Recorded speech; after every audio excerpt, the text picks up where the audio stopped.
Hello and welcome back to the channel for what is a team update on the 20th of February 2023. I've seen a few team updates uploaded in the last few days, so I thought I'd give it a crack myself.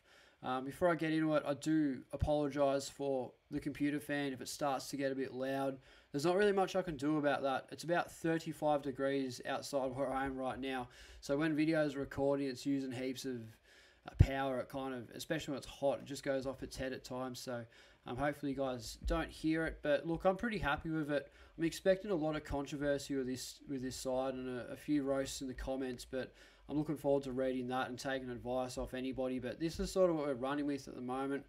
I'll talk you guys through the methods behind this madness. But yeah, I have changed a few things since the start of the month, and I have burnt every single premium defender. No Stewart, no Sicily, no Dawson, no Sinclair. I've picked Adam Sard. So this is a really risky selection because he's only 3% of team. So if it backfires, I'm probably going to be stuffed, let's be honest. But I really like the upside of this pick. I don't know if any of you guys caught the Carlton podcast that I did on DR's channel with Janif, but we discussed a little bit about Doherty and Sard in particular. And what I really like about Sard is the fact that with Williams in the team, he averages 92.1 over an 8-game sample size, which is pretty ordinary. But without Williams, obviously, hopefully Williams gets a really nice recovery. Really unfortunate for him, just hasn't really had a good run at it. But the pros really help Sard in this way. So without Williams, it's an average of 109.9. Let's average that out to 110 over 13 games, which is a really strong sample size. And with Doherty going into the midfield as well, might increase the kick out. So I can only really expect that score to get higher. He's currently D7 behind Shannon Hearn. I expect that to change as well. So what I like about this selection is I'm paying only $567K for somebody that I think is almost guaranteed a top 6 defender, and picking someone that's top 6 in their line I think is really important. He's a really big pod, and look, I think I've got to put the grudge away. What am I trying to say here?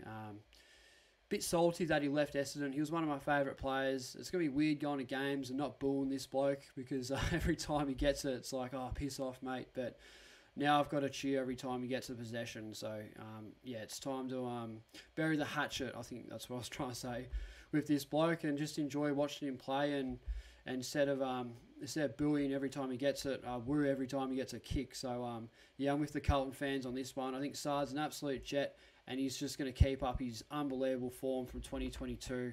He's been my team for ever since we did that podcast, which is about 3 weeks ago. So to have somebody that's in only 3% of teams in my team for 3 weeks straight, I think that's saying something.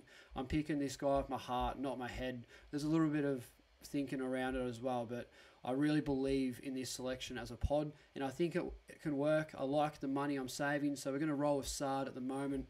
And if you guys want to jump on, I guarantee he's not going to let you down. I think he definitely will average more than what he has been. So yeah, we'll see how we go with this one. Looking forward to it. Has a good record against Richmond as well, so might, hopefully, if he can back that up against them, we can get out of the blocks pretty early. So yeah, pretty happy with this pick. Elliot Yeo, real defensive pick. I don't really like it that much, but the fact that he's in, what's he about, 45% of teams or something like that, which is just crazy stuff. So I think you just got to ride it out, because if this selection actually works, he stays on the park for a long enough period of time, I think you'll be behind. So he's one of those guys you just got to pick. And I've used a lot of mid-price madness value happening in this back six. So Caulfield as well, coming off what I think was an ACL. I think he's good to go. So I'm expecting him to play round 1. Pretty friendly roll-off half-back. Expect him to get a few kicks and definitely out-average his 2i8 price. So yeah, there's plenty of value there, and I think you've got to abuse every single bit of value that we've got. Jimmy's been tearing up pre-season. I don't even need to do a rookie review on him or most of these guys. It's kind of like they're either locks for round 1 or they're not going to play at all. It's a funny season, but I expect Jimmy to definitely play off. Maybe he gets a little bit of run in the midfield, could play half forward, could play half back, wing.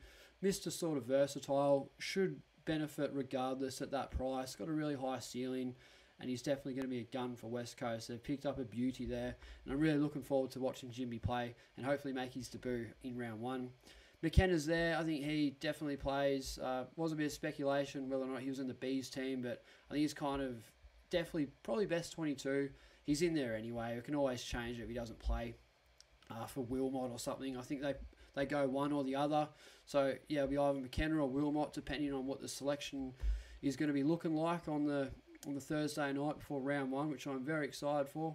And we got Weddle on field. So I really like this guy. Looks like a ready-made footballer already. I've only heard terrific reports about him in pre-season. He's definitely setting the tone, which is what you want. So my plan here of the rookie sort of lineup is I do expect Cowan to play over like a Williams injury and Doherty going in the midfield. There's a vacant spot for him there.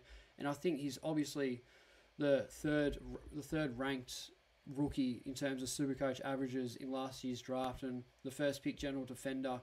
So I think we've got to pick him, and if he scores well, I hope Chester doesn't play. I want to use him as almost a loophole. That is so risky, but because I'm going really light defence, I think I need a little bit of backup.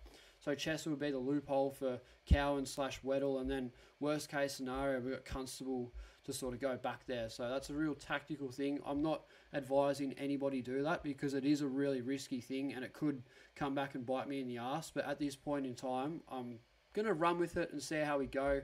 Like, this team could honestly change into a completely different structure within the next couple of weeks before the team reveal. But at this point in time, I'm going to run the gauntlet and see how we go. But that's the back six. I don't mind going light. The value's there. The rookies are there. I think we utilise that in every way, shape and form, and then stack up in every other lineup. So, yeah, I don't mind doing that. We'll have a look into the midfield. Rory Laird over Clayton Oliver. I think I'm going to do a video on this. So, Laird plays 13 games at Adelaide Oval. His average there is, I think it's over 125 just at that stadium. He loves playing there. He loves his stats. I think there's a little bit of speculation whether Clayton Oliver's fully fit over his finger injury. He's extremely expensive, and the thing I like about Laird is I owned him most of the year last year. I think I got him around round 4 or 5 when Steele went down, but I had him for the whole time, and I think he averaged over 130 since I traded him in. Started a little bit sloppy, which was a little bit of an issue, but he was just spectacular. And I don't think he has the ceiling that Oliver has. He won't punch out many 160 pluses, where Oliver will, but Laird, just every single week, it's 120, it's 130, the occasional 150 or 140 to 50. So just super consistent. I don't really think he's going to drop below 660k, really. Just really going to hover around the mark, and where Oliver, I mean, he's capable of scoring a couple of 80s in a row, and you can get him for about 580k roughly, but then obviously he has a ceiling to just punch out 200 when he plays against the Crows. So that's a really risky thing to do. I'm happy to do that and see how we go and try and snap Oliver up for as cheap as possible. Just hope he doesn't go on a run early. Doesn't have the best record against the Bulldogs either. So I get the risk of not starting with him, but it could change. I feel more than comfortable picking Laird over Oliver, and I'll discuss that in more details in another video. Bonampally, really like this. No Dunkley. Lob coming into the team. Should only mean more midfield minutes. Only went below 100 3 times last year. I think only he went below 90 once. I think he scored an 88 or something like that. So just super consistent, and he did play a lot of forward time last year, so I think he's unders, and we saw what he did in the back half of 2021 when he was just playing purely on the nut, just absolutely dominated, and I'm expecting that sort of form from Bonampally this year in 2023. So we'll see how we go, Bont, but he hasn't left my team since the first team picker, I don't think, so yeah, it should be good. I'm happy with this selection. And Darcy Parish, I think 4% of teams and 4% of the competition, very smart. I like this selection. He's scaled down immensely from the absolutely shambolic score he had against Carlton when he got injured that night. That was an absolute stinker. I almost traded him in then too. So I like the value, and I just think he's just going to be a really big asset this year. I reckon he's got a really easy run. We know how easy the Bombers have it in terms of fixture. I think Champion Data had Eston as the first easiest run or draw in this year. So I like that. He beats up on a lot of the bad teams. Will Finn McGuinness tag in round 1? I don't think so. I reckon he'll probably go to Merritt just because he's a bit of a better accumulator. But yeah, Parrish should win a lot of hard ball, and yeah, every time he plays a team that's like not in the 8, he just absolutely dominates I'm a bit worried though, because sometimes he can't handle a tag, but I don't think he's going to get tagged that much. So as a real super pod, I like this. I like Sard and Parrish as that point of difference. And I think you definitely need a couple of really nice pods in your team. My team last year, it was good, but it was super generic. All my good players were in a lot of teams, and I think that sort of costed me. So I'm going to just take a couple of risks, I think. See if I can get a few players that have been sort of burnt by ownership. But yeah, I'm happy with Parrish for now, and he's a new inclusion to the side. I did have Oliver in the team, but now I've found some money. I found 90k. How much is 90k? It's honestly, that's everything in SuperCoach. It allows you to do so much for a player that I think could honestly almost not out average Oliver, but get pretty close. I think he can get within like 5 points maybe. That's a bit of a massive call. A lot of speculation around that. But as an Essendon supporter, I've been putting a lot of attention into Parrish, and look, I just think he's just ready to go. I don't see why he can't just keep up his form. He's a star, and I think inevitably will be a top 8 midfielder. So they're always the things I come back to. So yeah, we'll see how we go with that. So yeah, obviously I'm running 5 midfielders, so going really deep this year. I think you got to in a way. Green and Mitchell. So will these guys be top 8 midfielders? I don't think so. I'm not expecting them to, but I see the value, and I think Titch can. I reckon he kind of goes back to his like 2021 form, like just averages around like 110 to 115, just really solid every week. I'm expecting that. No way am I expecting him to go back to his 2018 best, because he's obviously in the prime of his career back then. He's 29 years old now, but then again, so is Rory Laird, so could be an absolute gun, who knows. But I'm happy to have both of these guys in my team. Tommy Green, I think he's just going to dominate this year. I really like this pick. I loved how ruthless he was at the first half of last year. I think he just got a bit gassed out towards the second half of the season. With another pre-season under his belt, I think he can absolutely dominate and potentially be a top 8 midfielder. So, yeah, I don't see why he can't have a significant impact, and hopefully he can back it up. I see the value there. The photos of him just look unreal. I mean, look at the bloke's biceps. He's dominating.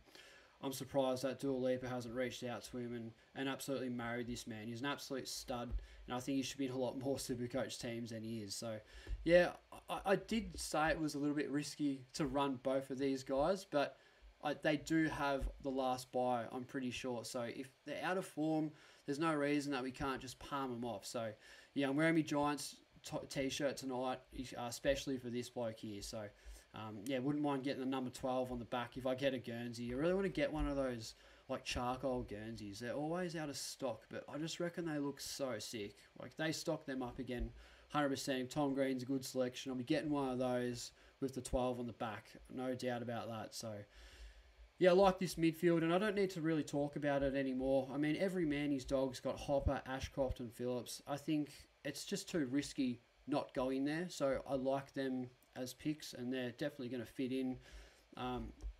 Hopper, I think he's been training really well. Just a pure midfield, he and Taranto. I think there's a little bit of a rebuild midfield happening at Richmond. I don't know if that makes any sense, because they're not really rebuilding, but I think those two are going to really enhance Richmond's chances of win a flag this year, and I think they can with that depth. So it's going to be good owning those two. And Ashcroft, I mean, he's just been dominating practice matches. There's a photo that DR put up on Twitter, and it was a whiteboard, and it had him in the seniors centre bounce. So that's how much Brisbane rate this bloke, and I think us SuperCoach owners should rate him pretty well too. And Phillips has been starting on ball in North Melbourne intra-club matches too. So yeah, we'll keep an eye out on all these guys, but yeah, more than happy to have them. Constable's the sort of insurance that I've got running for the absolute high risk, high reward carnage we got going in defence. Far out. I'm expecting it to backfire immensely, but hopefully he can be a pretty versatile pick. I don't know how he's going to fit in down back at Gold Coast. Is he best 22? Have they got a role for him? I'm not quite sure, but yeah, at the moment I'm rolling with it. See how we go. More of a placeholder. Baker's been trained really well. I expect him to make his debut round 1. Dowling, he's a sort of inside-outside midfield at the Crows, having a good pre-season. Could play early. There's more of a placeholder for now.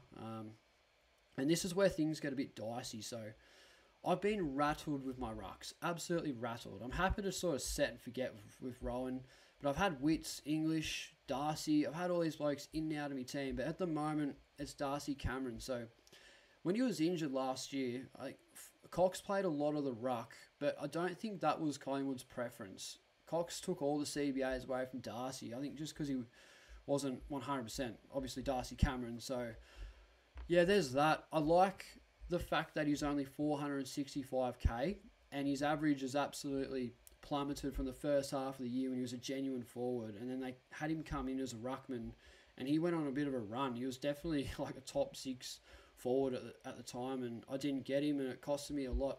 So I hope there's a little bit of value there. And the reason I like this selection is because I don't want to pick English. He is the most injury-riddled bloke in pre-season right now. There's been so many problems with his bloody hamstring, or I don't know what other injuries he's had. I'm staying away from him. As DR said to me, I wouldn't touch him with a 10-metre pole, honestly. I'm not going anywhere near English, and Witts as well, just a little bit overpriced. I can't fit him in with the structure I want to run with, and he did slug off a lot towards the back half of the season. So can he back up the form that he had at the start of 2022, or is that just a little bit of a fluke? I'm not sure, but with Cameron, I see him being potentially a top 6 forward again. That's a big call, but I love the DPP as well. So look, I don't like the selection, but if he can average 95, I would take that. So yeah, we'll see how we go with Cameron. Just a placeholder at the moment. There's Lysette speculation too. People running Teakle as well at R2, which is insane. I don't know if that'll work. There's Radaglia too. So look, I don't like Cameron as a selection. I really don't. Don't get me wrong, but I just think it seems the most reasonable. I feel like there's a few... the pros outweigh the cons. I think, yeah, the DPP, the price, I think the role will be pretty good. Hopefully he plays enough ruck to score well, kicks the occasional bag. I'm not sure. It's risky, but look, I'm with the 25% that own him. I'm just going to see what happens, and then once we find out who's the real R1, then maybe I can trade him out early. I'm not sure, but we'll see how we go. But yeah, a little bit of a stepping stone, if you want to call it that. So, and everyone's got Madden. He'll be a perfect loophole. Got 2 loopholes, which is insane, but I do expect Chester to play. That's the sort of logistics for that. So forward line, Dunkley. You need Dunkley. If you don't pick Dunkley, you're stuffed. You're not going to win. He's a must-have. I don't even need to ramble on about that. I like Canelio. He's been in good form this pre-season. Should benefit without Taranto and Hopper. I just like the price too. I think he should be... I think it's going to be almost F1. That's a big call because of Dunkley, but I like the form of Cogs, and I think he's as safe as houses. Rosie, he's underpriced because of his forward time early in 2022, so I think we're pretty safe to go there. Taranto, he's been just absolutely rated, isn't he? Was it David King that said that he reckons Taranto is going to absolutely take the competition by storm? There was some article on SEN, I can't remember, but yeah, the talk is big with him.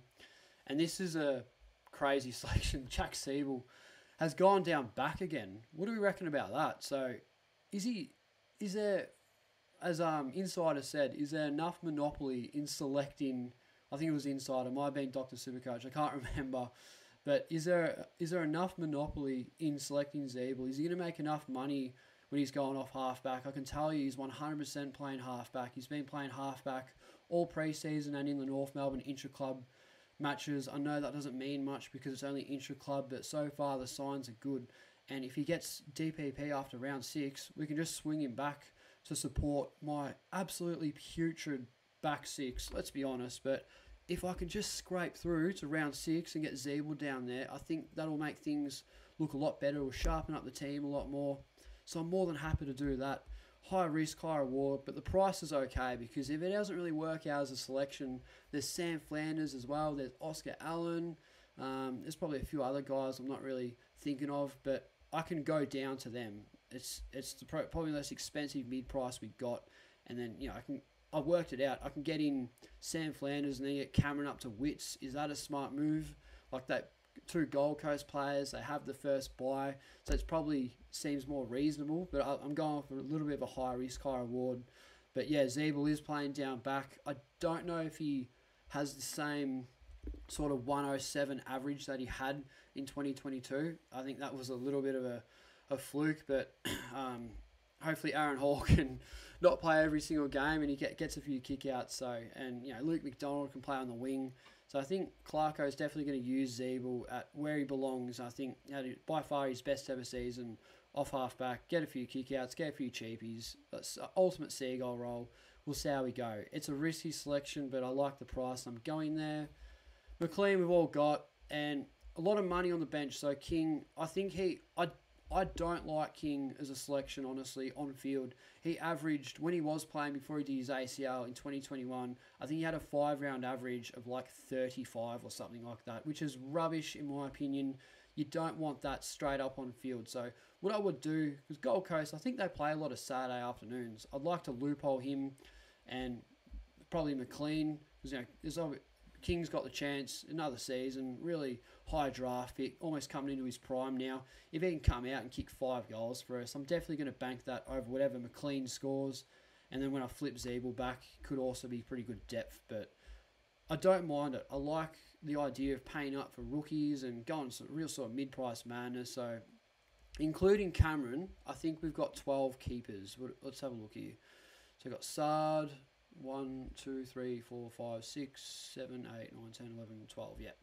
So 12 keepers. I think you need 12 keepers this year. Anything under, I think you're paying a little bit too much. Hence why I'm going a Parrish over Oliver. I think there's a little bit more value with Parrish. I like the pod, but yeah, there's plenty of reasons to pick Oliver. And I don't have Stewart. That's going to hurt. I think he's definitely going to make me pay, but you can't have them all. You know what I mean? You can only pick so many absolute jets. Hence why I think there's a lot of value, especially with these 3 guys here. I still see Sard as a little bit of value. Someone that I reckon could push to high 500s. Rosie is a lot of value. Taranto, plenty of value. Rowan, there's value. Zeeble value. I mean, I think, SuperCoach is obviously a bit of a stock market, and it does suck picking players that I would much rather have Oliver over Parrish, I think, just because it seems safer, 45% ownership, going to go down with the competition or up, depending on what he scores. But, this is sort of what I'm running with. Let me know what you guys reckon. Please comment down below. Give me some advice. I'll take advice off anyone. I don't care. I don't mind. I'm all sort of open for